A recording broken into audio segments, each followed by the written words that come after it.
চাৰ্জশ্বিটত মানহানি হৈছে জুবিন গাৰ্গৰ। মৃত্যুৰ পাছতো চৰিত্ৰ হননৰ চেষ্টা চলোৱা হৈছে জুবিনৰ। অলাগতিয়াল কথাৰে চাৰ্জশ্বিট দাখিল কৰিছে SIT-য়ে।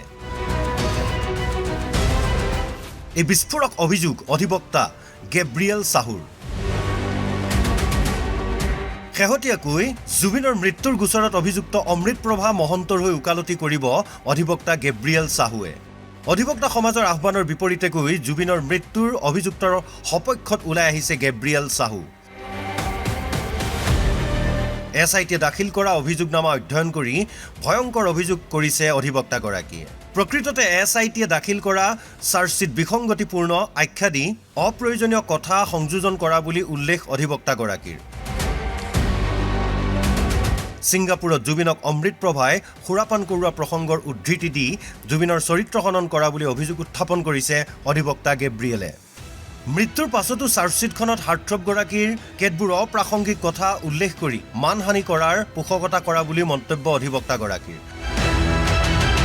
চাৰ্জশ্বিট দাখিলৰ পাছত এনেবোৰ কথা বাৰ্তা চৰ্চা হোৱাৰ বাবেই জুবিন গাৰ্গৰ পত্নী গৰিমা শইকীয়া গাৰ্গ অসুস্থ হোৱা বুলি উল্লেখ গেব্ৰিয়েলৰ। চাওক, সেইবোৰ বস্তু মই নাজানো, মই তেখেতক আগৰ পৰা চিনি নাপাওঁ। মই যি দেখিছোঁ, যি কৰিছোঁ, সিদ্ধান্ত লৈছোঁ, মই অকল চাৰ্জশ্বিট চাই পেলাই কৰিছোঁ। আৰু চাৰ্জশ্বিট যেতিয়া দেখিছোঁ, এতিয়া মই কজ অফ ডেথ দেখিছোঁ ড্ৰাউনিং, আৰু ড্ৰাউনিঙৰ লগত বস্তু কিছুমান জড়িত কৰা হৈছে। আপোনালোকে নিজেও জানে, ড্ৰিংকিং সেইবোৰ লগাই ৰাখিছে। এতিয়া সেই বস্তুটো মই নাভাবোঁ গল্ডিদা আমাৰ এনেকুৱা ধৰণৰ মানুহ হয়, কোনোবা বেলেগ মানুহৰ পৰা ৰাতি তাকৈ সৰু কোনোবা মানে বয়সত বহুত সৰু কম বয়সৰ মানুহৰ পৰা ৰাতি আপোনাৰ তেনেকৈ মদ খাব বুলি পেলাই মোৰ হজম হোৱা নাই। ইফালে জুবিনৰ মৃত্যুৰ গোচৰত অভিযুক্তসকলৰ হৈ অসমৰ কোনো অধিবক্তাই বিচাৰ প্ৰক্ৰিয়াত অংশ নল'লে অন্য ৰাজ্যলৈ গোচৰটো হস্তান্তৰ হোৱাৰ পূৰ্ণ সম্ভাৱনা ব্যক্ত কৰে অধিবক্তাগৰাকীয়ে। কাৰণ জুবিনৰ মৃত্যুৰ প্ৰকৃত সত্য পানীত ডুবি মৃত্যু হৈছিল। তৎসত্ত্বেও SIT-য়ে হত্যাৰ প্ৰসংগৰে আদালতত দাখিল কৰিছে চাৰ্জশ্বিট। কি সঁচা কি মিছা সকলো প্ৰমাণৰ বাবে অভিযুক্তৰ সপক্ষে ওলাই অহা বুলি মন্তব্য কৰে অধিবক্তা গেব্ৰিয়েল চাহুৱে। যদি এগৰাকী মানুহে বা যোনেই নহওক, যিমান বেয়া কেছেই নহওক, যদি আপোনাৰ কোৰ্টত নিজৰ চইচৰ উকিল দেই, অকল উকিল হ'লেই নহ'ব।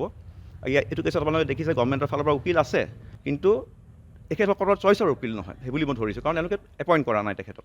আৰু যিহেতু এপইণ্ট কৰা নাই, প্ৰথম কথাটো আহে ফেয়াৰ ট্ৰায়েলটো আমি হৈছে বুলি ক'ব নোৱাৰোঁ। আৰু ইন ডেট কেছ সুপ্ৰিম কোৰ্টে এনি টাইম ইণ্টাৰফেয়াৰ কৰিব পাৰে কেছটোত, গোটেই কেছটো ইয়াৰ পৰা উঠাই নি পেলাই আপোনাৰ বেলেগ এখন ষ্টেটত দি দিব। আৰু যেতিয়া সেই বস্তুটো হ'বগৈ, আমি যেনেকৈ এতিয়া আপোনালোকে মোক আহি প্ৰশ্নটো সুধিবলৈ আহিছে, আমি সেইখিনি আমি একো বস্তুৱেই গম নাপামগৈ। কোৰ্ট কি হৈ আছে, কেছ কি হৈ আছে, সেই বস্তুবোৰ আমাৰ হাতৰ পৰা গুচি যাব। চ' আপোনালোকে সেই লাইনটোত যদি ভাবি চাই, ডেফিনেটলি মই কিছু মানে হেৰিলৈকে মই নিজেই ভাবোঁ মই ঠিকেই কৰিছোঁ, আৰু মানুহে সেইখিনি বস্তু যদি বুজি পাব। পৰৱৰ্তী 3 জানুৱাৰীৰ পৰা জুবিন গাৰ্গ মৃত্যুৰ গোচৰত কাৰাবন্দী হৈ থকা অমৃতপ্ৰভা মহন্তৰ হৈ আদালতত ওকালতি কৰিব অধিবক্তা গেব্ৰিয়েলে। অৱশ্যে এতিয়াও আন 6 অভিযুক্তৰ হৈ আগবাঢ়ি অহা নাই সদৌ অসম উকিল সন্থাৰ কোনো এগৰাকী অধিবক্তা, যাৰ বাবে জিলা আইন সেৱা প্ৰাধিকাৰীয়ে নিয়োগ কৰিছে ধ্ৰুৱজ্যোতি দাস নামৰ অধিবক্তাগৰাকী। পিছে অমৃতপ্ৰভাৰ দৰে শ্যামকানু সিদ্ধাৰ্থ সতেও পাব নেকি কোনো অধিবক্তা? আজাৰাৰ পৰা বিকাশ দাসৰ সহযোগত গুৱাহাটীৰ পৰা ভিডিঅ' জাৰ্নেলিষ্ট অবিনাশৰ সৈতে হাফিজুৰ ৰহমানৰ ৰিপৰ্ট, অসম লাইভ 24।